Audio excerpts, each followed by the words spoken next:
Clara Bennett had always believed that the quiet little town of Willow Creek was the kind of place where nothing ever changed.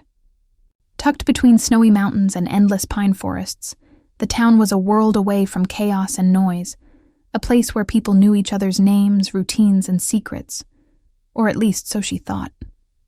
Clara herself fit neatly into that rhythm. She ran the old bookshop her parents had left her, kept her routines simple, and lived alone in the creaky house she grew up in. From the outside, it was a peaceful life, but inside her heart, Clara carried a silence, a wound she had never dared to expose.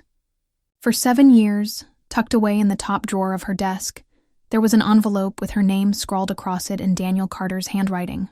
Daniel had been the love of her life, the boy she had imagined growing old with, the one who had whispered promises of forever under the falling snow. Then one night, without warning, Daniel was gone.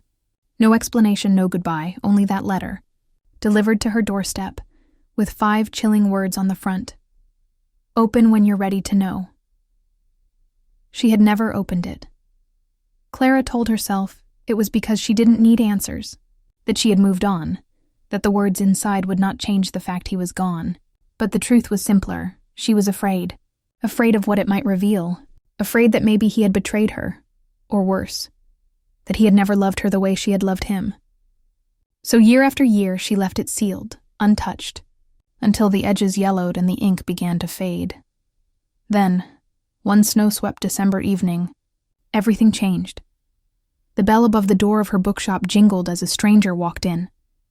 He was tall, with dark hair and sharp features softened by a kind smile. His clothes were practical, his boots dusted with snow, and yet there was something about the way he carried himself. Quiet, watchful, that unsettled Clara. He bought a book on local history, though his eyes never seemed to scan the shelves. Instead, they lingered on her. "You're Clara, aren't you?" he asked, his voice low, almost hesitant. She froze. "Yes, do I know you?" "Not yet," the man replied with a faint smile. "My name is Ethan, but I knew Daniel." The sound of that name was enough to knock the air from her lungs. For years she had kept Daniel tucked into silence, never speaking his name aloud, not even to her closest friends. And now, here was this stranger, pulling the memory into the open. Clara forced a calm she didn't feel. "Lots of people knew Daniel. He grew up here." Ethan shook his head. "No, Clara, I knew him in the end. I know why he left. And I know about the letter you never opened." Her world tilted. How could you possibly know that?" He held her gaze steadily, almost apologetically. "Because Daniel trusted me to find you, to keep you safe, and to tell you the truth, when the time was right." Clara's heart raced. Every instinct told her not to trust him. But another part, the part that had ached for answers for 7 long years, leaned forward, desperate. She shook her head. "If you know something, tell me now." "Not yet," Ethan said softly. "The truth has a time of its own, but you should read his words first. Everything starts there." That night, Clara sat alone in her house, the unopened letter burning in her hands. She stared at it for hours, her breath fogging in the cold room. But when she tried to tear the envelope, her courage faltered. Memories rushed back. The last night she had seen Daniel, the warmth of his hand in hers, the way he had promised, "I'll never leave you," and then the hollow silence of his disappearance. What if the letter revealed betrayal? What if it destroyed even the good memories she had left? Unable to bear it, she shoved it back into the drawer. Days passed, but Ethan did not disappear. He lingered in Willow Creek, appearing in small ways, buying coffee at the diner, walking the snowy streets, even stopping by her shop with polite excuses. Yet every time their eyes met, Clara felt the weight of something unspoken. He wasn't just passing through. He was waiting, for her. One evening, as she locked up the shop, she found Ethan leaning against the lamppost across the street. "You're following me," she accused. He shrugged. "Protecting you." From what? From the same people Daniel was trying to protect you from. The word sent a chill through her. "You're not making sense." "I know," Ethan admitted, his gaze darkening. "And I hate that.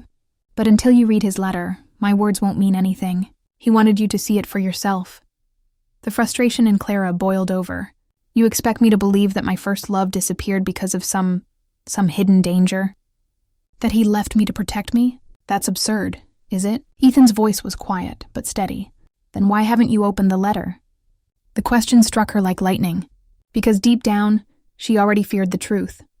That night, Clara couldn't sleep. She stared at the drawer until finally, with trembling hands, she ripped it open and tore the envelope. Daniel's handwriting bled across the page. Clara, if you are reading this, it means I've failed to come back to you the way I promised. Please believe me when I say leaving was the hardest thing I've ever done. I uncovered something dangerous that I cannot explain fully here.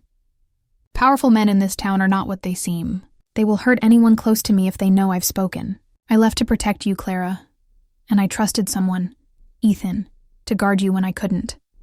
He is the only one who knows everything. If one day he finds you, let him tell you the truth. Please don't hate me. Remember that I loved you more than life itself. The paper slipped from Clara's hands as tears blurred her vision. Every heartbeat echoed with his words. Protect you. Trusted Ethan. Loved you more than life itself. The next morning, she confronted Ethan, the letter clenched in her hand. It's true then, she whispered. He really left for me? Ethan nodded gravely. Daniel uncovered corruption that went deep in Willow Creek. Men who laundered money, silenced anyone who got too close. He was threatened. He begged me to get you out. But you refused to leave town then. You never knew what he was hiding. So he made me swear I would watch over you, from a distance until the danger passed. And did it? She asked, her voice sharp with grief and anger. Ethan hesitated. Not completely. The days that followed were a blur. Clara felt torn in two. Half of her still chained to Daniel, mourning what could never be, and the other half unwillingly drawn to Ethan, the man who carried Daniel's final trust. She noticed the way his eyes softened when she cried, the way he never intruded but always lingered close enough to be there if she needed him. Yet the more she felt his quiet presence, the more she hated herself for it. To love Ethan would feel like betraying Daniel, and yet, to ignore him felt like denying her own heart. The conflict consumed her. Suspense thickened in town, too. Clara noticed unfamiliar men lingering near her shop, shadowed figures watching from cars at night. Ethan grew tense, his protective watch sharpening, until one evening he warned her. They know you read the letter. That changes everything. Fear gripped her. What do they want from me? Leverage, Ethan muttered. Daniel died trying to keep their secrets buried. Now they'll think you know more than you do.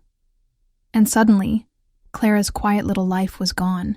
Her bookshop, her routines, even her memories of safety, all shattered. She lived in the pull of two forces, the danger pressing in from outside, and the storm inside her heart. Ethan stood at the center of both. Every look between them was charged, every silence louder than words. She wanted to hate him for being the bearer of Daniel's last request, but she couldn't. His loyalty, his patience, his sacrifices, they all drew her closer. And one night, as snow fell heavy outside, she admitted softly, "If Daniel trusted you, I suppose I have to too." Ethan's gaze held hers, pained and tender. "I never wanted it this way, Clara. I never wanted to be the one left behind with you. But I'll keep my promise. Whatever happens, I'll protect you." The days that followed tested them both. Shadows crept closer, secrets clawed free, and Clara realized love was not a straight path. It was a maze of loss, loyalty, and choices no one ever wanted to make. She stood at a crossroads, torn between the memory of Daniel, the man she had once loved and lost, and Ethan, the man who stood before her now, risking everything to keep her safe. In the end, she learned the hardest truth of all, that love is not about choosing the past or the present, but about choosing courage. And on Christmas Eve, beneath the glowing bells of Willow Creek, Clara finally made her choice, not to live in the shadow of what was lost, but to step into the miracle of what could still be found.